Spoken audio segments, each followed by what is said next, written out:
नमस्कार किसान साथियों, रियल किसान चैनल में आपका बहुत बहुत स्वागत है। मैं सुखेंद्र सिंह।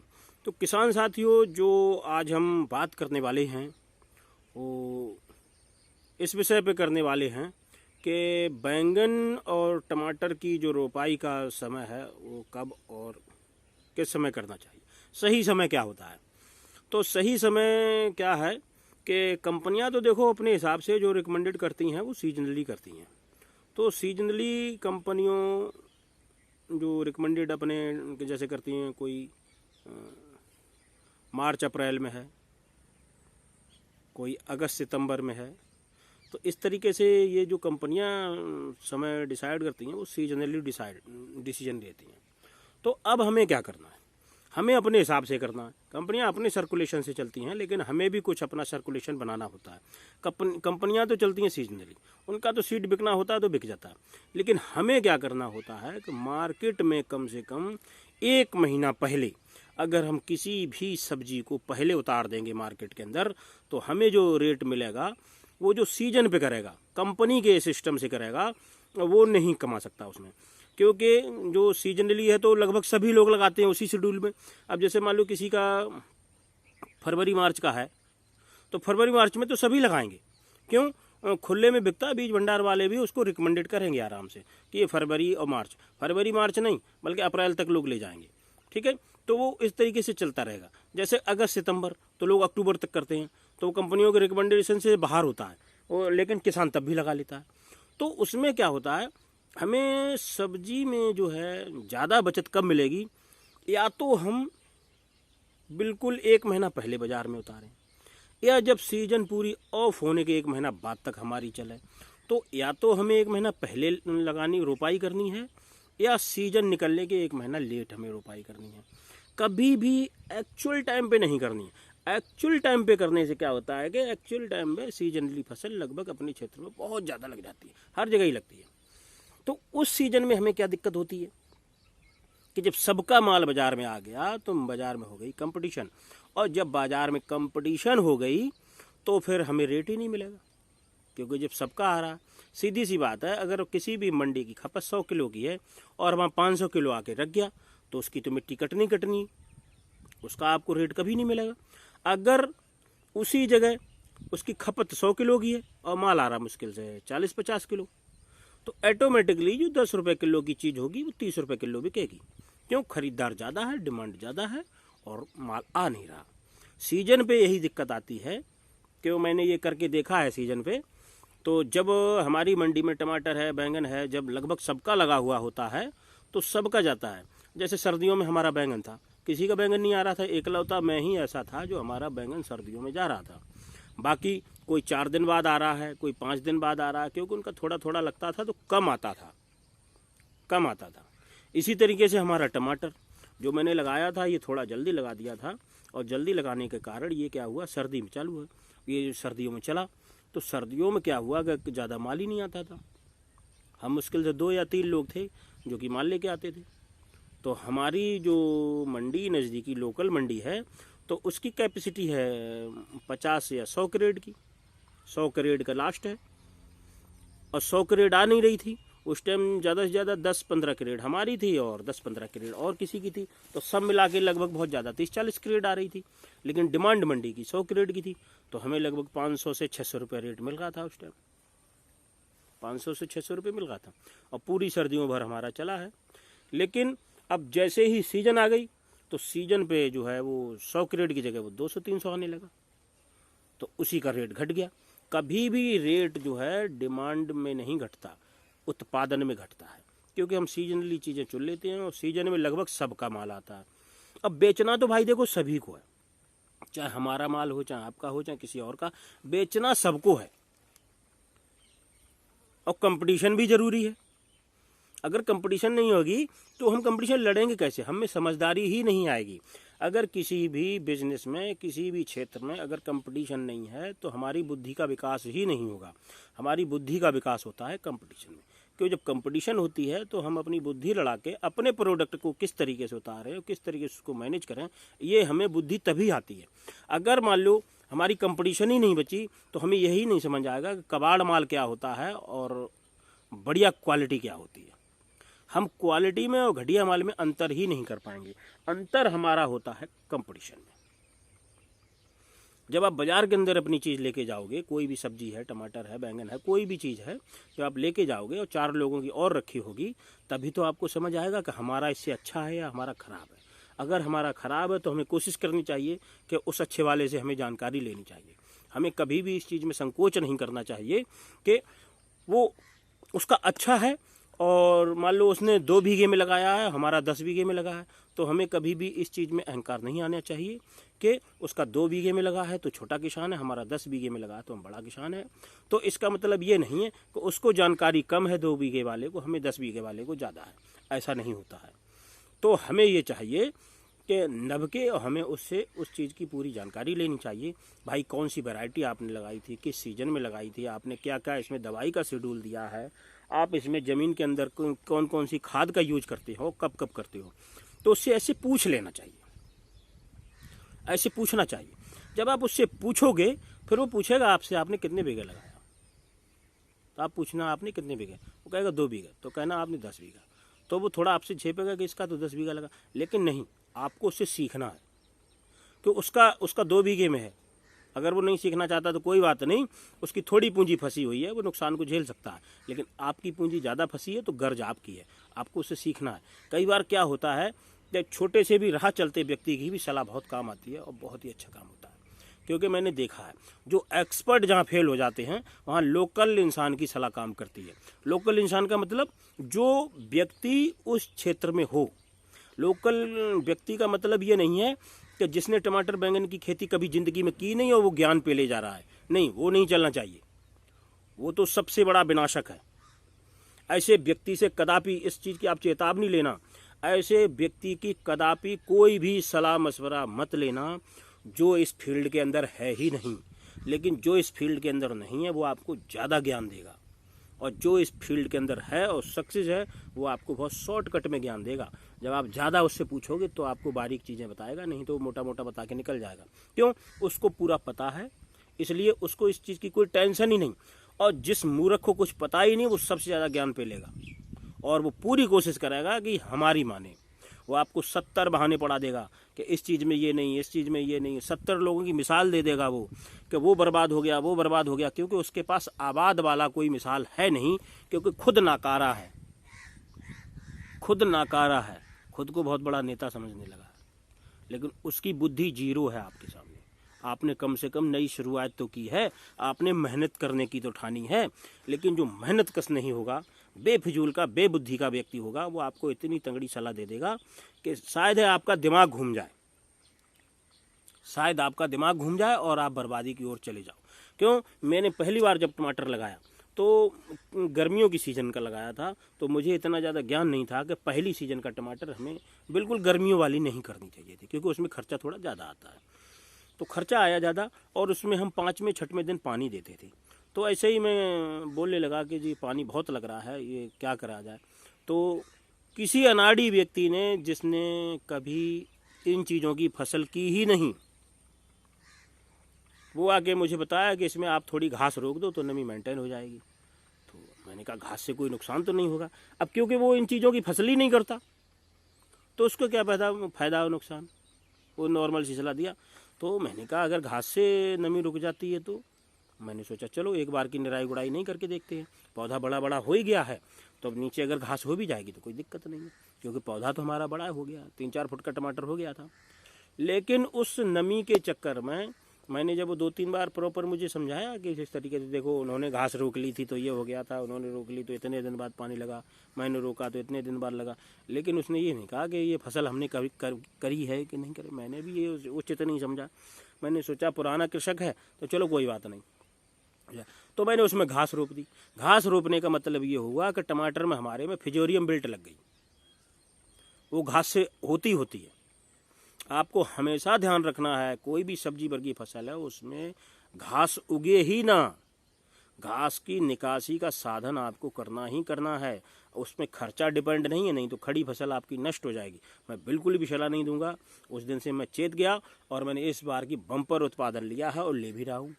बैंगन मेरा बहुत अच्छा चल रहा है। वो तो रेट में थोड़ा ये कोरोना ने मार दिया, ये कोरोना नहीं होता तो आज मेरी सिचुएशन कुछ और ही हो जाती और मैं अपने क्षेत्र में नाम रोशन करके दिखा देता कि टमाटर की खेती में कितना बड़ा उत्पादन लिया जा सकता है और कितना बड़ा फायदा है। अब उत्पादन तो है लेकिन रेट 60-70 रुपए है, तो कितना घटा। जो चीज़ आज की डेट में 500-600 रुपए की जानी थी वो चीज़ 60-70 रुपए की जा रही है।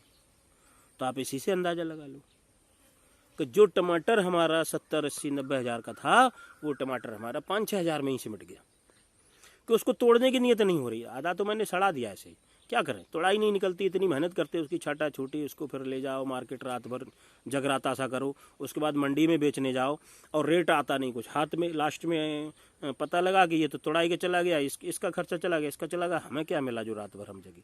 तो इसलिए कुछ तोड़ा भी नहीं, अभी भी पूरा खेत लगा पड़ा है। मैं आपको वीडियो दिखाऊंगी, आज पानी लग गया है तो इस वजह से घुस नहीं सकता, उसमें पानी भरा हुआ है। तो मैं दिखाऊंगा आपको किस कंडीशन का टमाटर कितना लगा पड़ा है और सारा पका खड़ा है।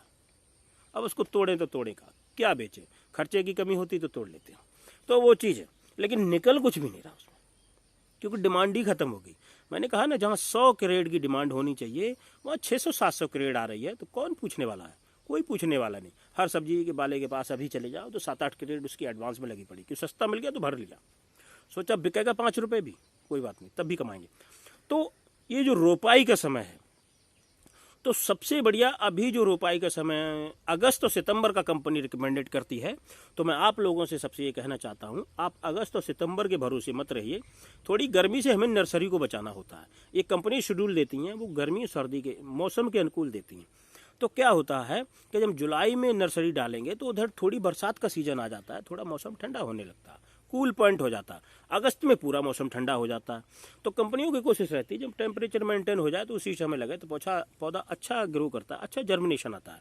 लेकिन अब सकोच करो, हमने अगर जून में नर्सरी डाली, मई या जून में डाल दी, मई का तो चलो निकल ही गया, थोड़े बहुत दिन बचे हैं, लेकिन चलो हमने जून में डाल दी, तो जून में क्या होगा कि ज़्यादा गर्म तापमान होने के कारण उसमें जर्मिनेशन कम आता है क्योंकि सीडलिंग कम होगी। तो हमें क्या करना है, हमें जहाँ 3 पैकेट लगता है वहाँ 4 डाल देंगे, या 4 लगना वहाँ 5 डाल देंगे, 5 लगना वहाँ 6 डाल देंगे, 1 पैकेट हम ज़्यादा ले लेंगे। लेकिन हमें उससे फ़ायदा ये होगा कि जब लोग, मान लो हमने जून में नर्सरी डाली और हमारा जून एंड में लगभग 25-30 दिन में हो जाती है तैयार, तो लगभग जुलाई के फर्स्ट वीक में हमारी लग जाएगी। तो जुलाई और अगस्त में जाके हम हार्वेस्टिंग करने लगेंगे।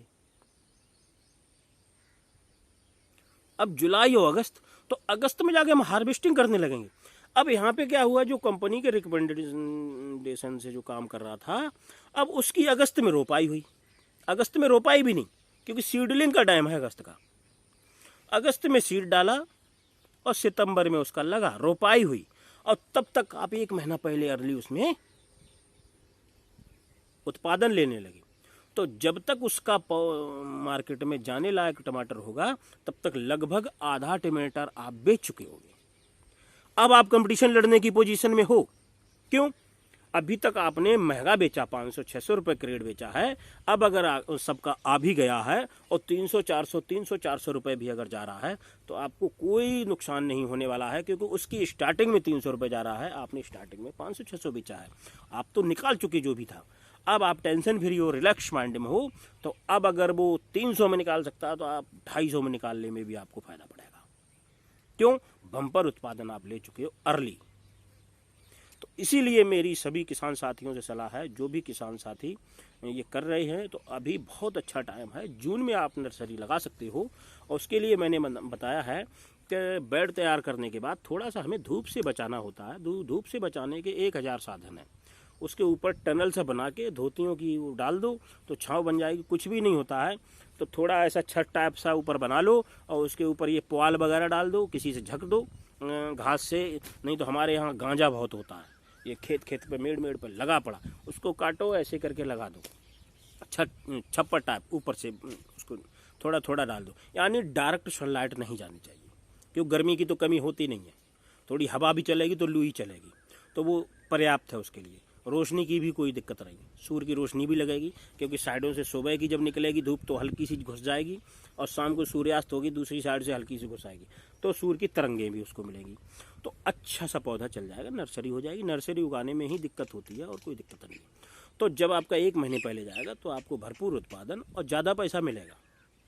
तो हमेशा आपको अर्ली खेती करनी चाहिए, वही सिस्टम आपका बैंगन में है। बैंगन का इस वजह से मैं रिकमेंडेड नहीं करता सीजनली, क्योंकि बैंगन हमें 1 साल का टारगेट लेके चलना है, तो 1 साल में हमें उतार चढ़ाव सारे मैं झेल लूँगा, तो उसमें कोई चीज़ रिकमेंडेशन नहीं है। लेकिन कुछ किसान साथियों के क्वेश्चन है, सर अभी डाल सकता हूँ? तो जी हाँ, अभी डाल सकते हूँ। बैंगन के लिए 12 महीने नर्सरी का सीजन होता है, ऐसा कोई पर्टिकुलर समय नहीं है।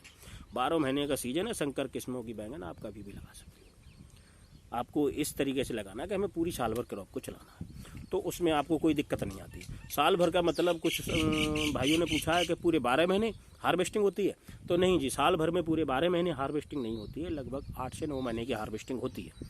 नया पौधा लगाएंगे तो उसमें 1 महीना का आपका नर्सरी का चला गया, 2 महीने उसको ग्रोथ करने में चला गया, तो तीसरे महीने से आपको उत्पादन मिलना चालू हो जाएगा। तो इस तरीके से 8-9 महीने लगभग हो जाते हैं, तो 8 महीने का हमें पूरा उत्पादन मिलता है, 1 साल का जो हम टारगेट लगाते हैं। तो ये सिस्टम चलता है इसमें। तो किसान साथियों को ये रोपाई से संबंधित था। टमाटर और बैंगन की रोपाई का जो सही समय है वो अभी है, आप लगा सकते हो इसको। और अगर आप अगस्त और सितंबर के चक्कर में रहोगे तो आप बहुत लेट हो जाओगे। टमाटर में तो खास तौर से आप लेट हो जाओगे, फिर आपको उसमें कोई बहुत मोटा मुनाफा नहीं होने वाला, क्योंकि कंपटीशन मार्केट में हो जाती है, तो रेट 100-200 रुपये नेचुरल गिरता है, और वही 200 रुपये जब हमें मिलता है मार्केट में, हमारी पकड़ बन जाती है, तो वही हमारी बचत है। और हमें काम वही करना है, 1 महीने बाद लगाए, 1 महीने पहले लगाए। थोड़ी मेहनत पड़ती है 1 महीने पहले लगाने में, लेकिन वो आपको मार्जिन तो बढ़ा देता है। खर्चा भी हमारा 1000-2000 का ही बढ़ता है, 1-2 पानी ज़्यादा लगता है, लेकिन उसके बाद हमारी प्रॉफिट जो है वो प्रॉफिट मार्जिन बहुत ज़्यादा आती है। सपोज करो आपका 200 रुपये क्रेड अगर ज़्यादा बिका, तो 5 क्रेड में आपने 2 सिंचाई का पैसा निकाल लिया, तो उसमें नुकसान क्या, बस वही तो ज़्यादा लगना है, तो कोई ज़्यादा नहीं लगना। लेकिन क्रेड आपकी 200-250 टूट गई उस 1-1.5 महीने, तो आपका मार्जिन ही मार्जिन। तो आपको अर्ली खेती करनी है, आपको या तो बहुत आगे करना है या बहुत पीछे जाना है।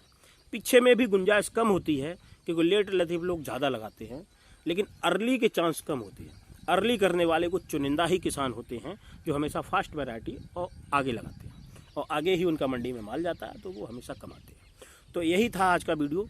तो अगर ये वीडियो जानकारी पसंद आई हो तो आप वीडियो को ज़्यादा से ज़्यादा लाइक कीजिए, शेयर ज़रूर कर दीजिए करा, जिससे आप लोगों को जो भी मालूम मिलता है जानकारी, तो वो आगे और 4 लोगों को मिल जाए।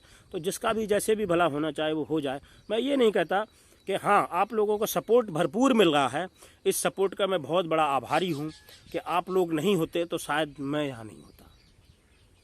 आप लोगों के सहारे ही हमारी खेती होती है। 4 जानकारी आप हमसे लेते हो, तो 4 जानकारी आपके चक्कर में मुझे भी कहीं से सीखना पड़ता है। जैसे आप लोगों ने कोई क्वेश्चन किया कि सर इसमें क्या करना है, तो मुझे नहीं मालूम, क्योंकि मैं कोई इतना बड़ा टेक्नीशियन तो हो नहीं, ना इतना हाईटेक फार्मर हूँ, मैं छोटा सा किसान हूँ। तो इतनी हाईटेक खेती तो मेरी क्षेत्र में होती नहीं है। तो मुझे भी कहीं से आपके साथ साथ मैं भी बहुत कुछ सीखा हूँ इन दिनों में। क्यों? जब आपकी जिज्ञासा बढ़ती है तो हमारी भी जिज्ञासा बढ़ती है, तो हम कई और लोगों के पास जाते हैं और कई एक्सपर्टों से सलाह लेते हैं, 4 लोगों से बैठते बात करते हैं किस चीज़ का क्या समाधान होना चाहिए, तो कहीं ना कहीं से कुछ न कुछ निकलता है। तो मैंने भी इन दिनों में बहुत कुछ सीखा और सीख रहा हूँ। इसी से मुझे जो है कामयाबी हासिल हो रही है, वो आप लोगों को भी होगी। और आप लोगों का अगर सहयोग प्यार बना रहेगा तो इसी तरीके से हम लोग जो है साथ में चलेंगे। अब वीडियो लंबी होने की वजह ये होती है कि कोई बात मन में होती है, तो अगर उसको अधूरा छोड़ दें और छोटा वीडियो कर दें तो वो कोई मायने नहीं रखता है। तो इसलिए वीडियो तो थोड़ा लंबा हो ही जाता है, उसके लिए मैं क्षमा याचना भी करता हूँ। लेकिन फिर भी कोई समय नहीं, क्यों, अब डाटा की कोई ज़्यादा वो तो है नहीं, कीमत तो रही नहीं। तो इसलिए जानकारी जहाँ से भी मिले, जैसे भी मिले, आपको ले लेनी चाहिए। और ज्ञान बांटने से ही बढ़ता है। 4 बात आप किसी से पूछोगे तो 4 बात मुझे भी वो पूछेगा, तो क्वेश्चन से ही आंसर निकलेगा। तो इसे यही खेती का नाम है कि 4 भाई मिलके एकजुट होकर करेंगे। तो सहयोग से और चैनल का साथ देने के लिए आप सबका बहुत बहुत धन्यवाद है। कुछ साथियों को बुरा भी लगता है, तो कोई बात नहीं, निगेटिव पॉजिटिव 2 पहलू होते हैं, हम उसको बुरा नहीं मानते हैं। अगर निगेटिव पॉजिटिव होगा नहीं तो हमें एनर्जी आएगी कहाँ से। कोई अगर 2 शब्द गलत भी कह देता है तो उसी से तो सीखने को मिलता है। सब लोग प्यार ही बांट देंगे तो इतना मीठा ज़्यादा हो जाएगा। तो 2-4 लोग कड़वे भी हैं जो हमारे, अगर वो कड़वे भी हमारे लिए फ़ायदेमंद हैं कि हमारा सहयोग तो दे रहे हैं, कम से कम वीडियो देख के जानकारी तो ले रहे, तो हमें उनसे भी आपत्ति नहीं, उनका भी बहुत बहुत धन्यवाद है कि जो कमेंट के माध्यम से कुछ बोल देते, कोई बात नहीं, उनका बड़ा स्वागत है। तो नेगेटिव पॉइंट जरूर होना चाहिए, क्योंकि अगर विपक्ष खत्म हो जाएगा तो पक्ष नाकारा हो जाएगा। तो ये हमेशा याद रखना चाहिए, विपक्ष भी जरूरी होता है। तो नेगेटिव एनर्जी होनी चाहिए, क्योंकि जब नेगेटिव होगी तो पॉजिटिव ऑटोमेटिकली हो जाएगी। तो मिलते हैं नेक्स्ट वीडियो में। धन्यवाद।